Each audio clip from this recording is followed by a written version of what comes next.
Hello everyone.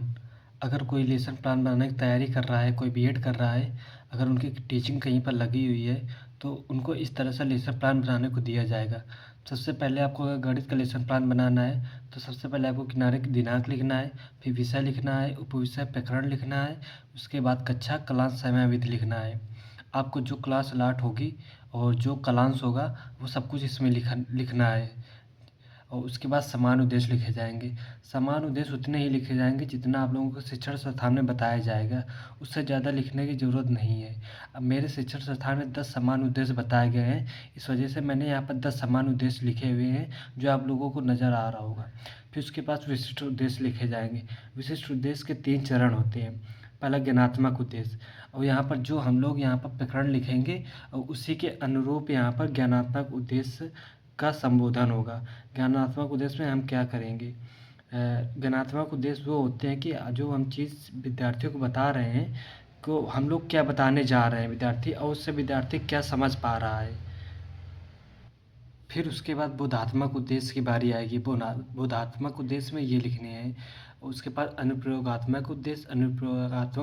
उद्देश्य में आप लोग एक एक या दो पॉइंट कवर कर सकते हैं। अगर आपका एक पॉइंट बड़ा है तो वो भी काम चल जाएगा।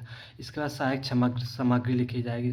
सहायक सामग्री वो होती है कि आप शिक्षण संस्थान में क्या लेके जा रहे हैं, चाक, डस्टर, संकेतक, या और भी कोई चीज़ें अपने मन से ले जा रहे हैं, ले जा सकते हैं, आपके लेसन प्लान के अनुरूप होने चाहिए। और पूर्व ज्ञान में हम विद्यार्थियों से ये समझ पाते हैं कि विद्यार्थी, हम जो पढ़ाने जा रहे हैं, विद्यार्थी उससे कितना पहले का जानता है। और उसके बाद प्रस्तावना प्रश्न पूछे जाएंगे। यहाँ पर शिक्षण संस्थान में बताया जाता है कि प्रस्तावना प्रश्न हमेशा जिग जैग क्वेश्चन में होते हैं, इस वजह से हमेशा प्रस्तावना प्रश्न जिग जैग क्वेश्चन में होने चाहिए। ये मेरा पहला लेसन प्लान है, तो इसके अनुरूप मैंने इस तरीके बनाया हुआ है, जिसमें शायद कहीं ना कहीं कुछ ना कुछ मिस्टेक है। और इसके बाद उद्देश्य कथन लिखे जाएंगे। उद्देश्य कथन वो होगा कि जो आज हम विद्यार्थी को जो समीकरण बताएंगे, जो पढ़ाएंगे, वो लिखे जाएंगे। इसके बाद शिक्षण बिंदु होगा, छात्र अध्यापक कथन, छात्र की यहाँ शिक्षण बिंदु और स्वयं पठकर उसके अनुरूप लिखा जाएगा।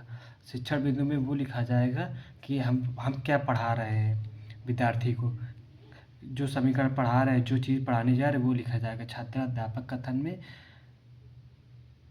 यहाँ पर छात्र अध्यापक कथन में आप विद्यार्थियों से प्रश्न भी पूछ सकते हैं, तो आपका पाठ लेसन प्लान और भी अच्छा बनेगा।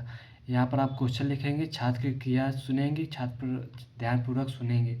उसके बाद आपका शिक्षण विधि कैसा है, व्याख्यान विधि है, प्रदर्शन विधि है, आप उसके अनुरूप लिखेंगे। और उसके अनुरूप हम लोग इसको आदर्श उसका हल करेंगे। आदर्श हल इस अनुरूप होगा कि आदर्श हल करते करते आप ऐसे करेंगे। आधा सन, ये दूसरा क्वेश्चन है। आप एक या दो क्वेश्चन लिख सकते हैं। अगर आपका एक क्वेश्चन बड़ा है तो भी आपका लेसन प्लान अच्छा बनेगा।